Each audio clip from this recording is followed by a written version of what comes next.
Um, my concept came from basically living and not just existing. So basically, you're not in the knowing of what's going on in the world, like around you and everything else, then you will not grasp the concept of your purpose or what you're supposed to fulfill in this lifetime, whether it's right or wrong.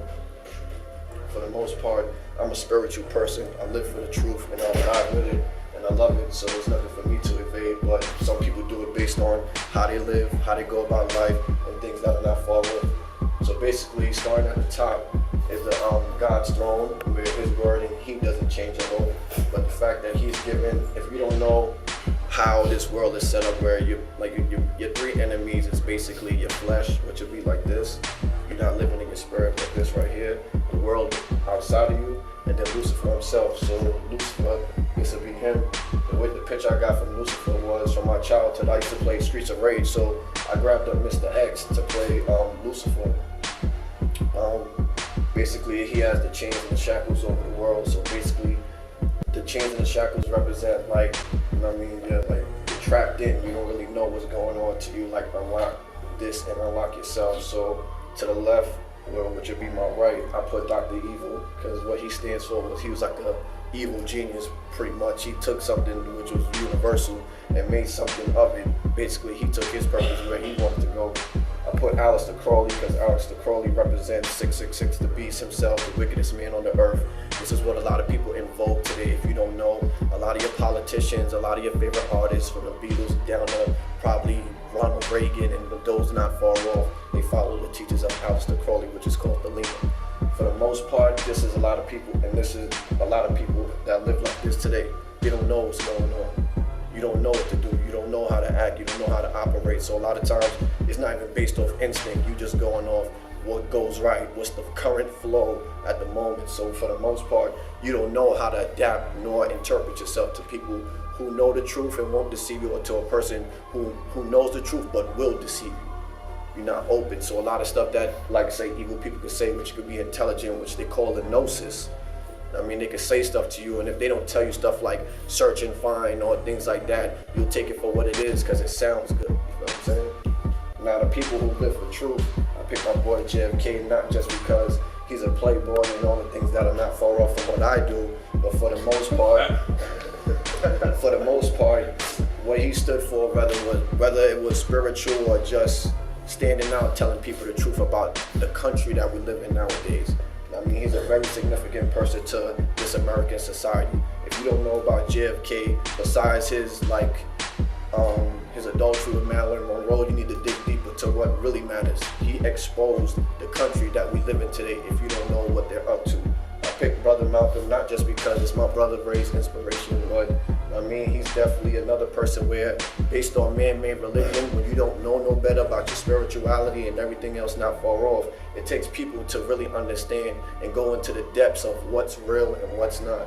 And Malcolm, he was from the research that I did with my brother Ray, who had a post up in his house where it's like, when he was part of the Nation of Islam, basically he felt like a zombie because he wasn't in the know and he was getting taught something, because he came from like inner world experience, just living, being like, I'm just existing. So when somebody comes to you and deceives you in an intelligent way, you don't know no better, because the way, like I said, they're giving it to you, it sounds so good. So basically, when he came into the knowing, when he went to Mecca, he basically seen it for what it was. Even though it's still not the right way to spirituality, which is through Jesus Christ, for the most part, he found something that was real for what he was part of. So when he came back to the States, he exposed the Nation of Islam and stuff that's not far off. So the end of his story was basically death, and he lived his purpose because he let the people know, like, this is not right what we was doing the whole time. So basically, from here, you have a decision to make. You're either gonna do the right thing in truth, or you're gonna do the wrong thing and deceive people by using the truth. And that's the thing. There's a lot of people who will take the truth and manipulate it in so many ways. Like I said, intelligence sounds good when you know how to say it. So for the most part, I advise all you people to wake up. I'll keep saying it, and this won't be the last time I'll say it, because for the most part, the stage for me just gets bigger and bigger and bigger, and I'll keep telling the same story over and over. So for the most part, y'all have a decision. Y'all can rather be a slave to his power, or y'all can be free by his power. So in Jesus' name, name, I ask all of y'all to do the right thing for your own living. Thank you.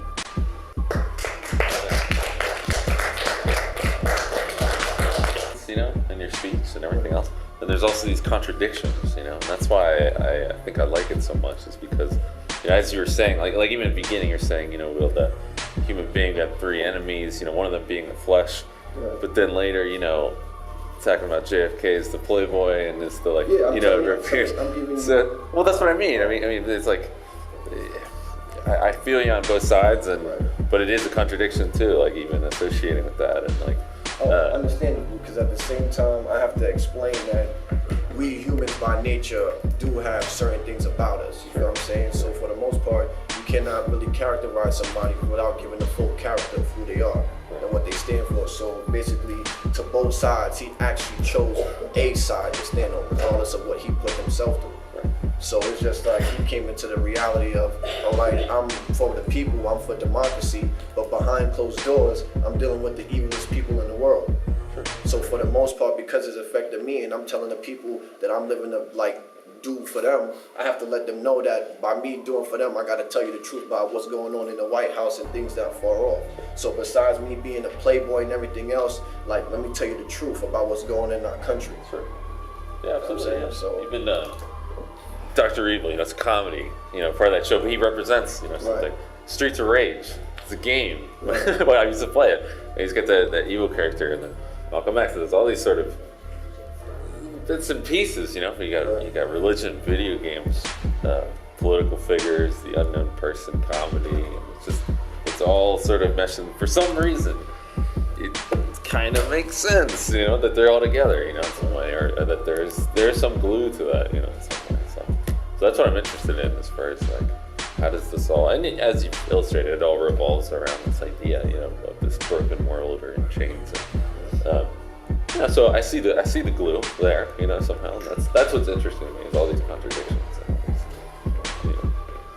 Yeah, basically that's what it is. Like, the thing about inspiration is you can get it from so many different places. Like, don't limit yourself. But the thing about inspiration is know what to do right with it. Sure. So for the most part, even from an evil person, you could get inspiration. Because like I said, the most evilest person could be the most intelligent. And now, like I said, wisdom and knowledge is universal, so it just depends on how you're going to use it. And the thing about what I love about knowledge and wisdom, not just because it's the 9 gifts of the Spirit given from God, but it's more so with His Word. I could defeat you with the truth itself, which would be His truth and the knowledge to go with it. That's not far off. So basically, you have no battle. You have nothing to say. But at the end of the day, in this long line against evil, which we live in right here, because this is basically like constructed by Him, even though it was created by God, it's messed up by Him. I wanted to say effed up, but I didn't. I mean, but it is what it is. He messed this all up for us in all reality. So I want to go so deep into it. Like, this is the rainbow. You feel what I'm saying? And the rainbow represents the covenant. More so in today's world, they give it as a symbolization of pride. So in all reality, it's not God that's corrupt, it's man that's corrupt. But I'm thankful for the men who do right, whether it's in God's truth or in their own. You know what I'm saying? Any other comments? Any questions, anybody? Well, I just want to finish coaching.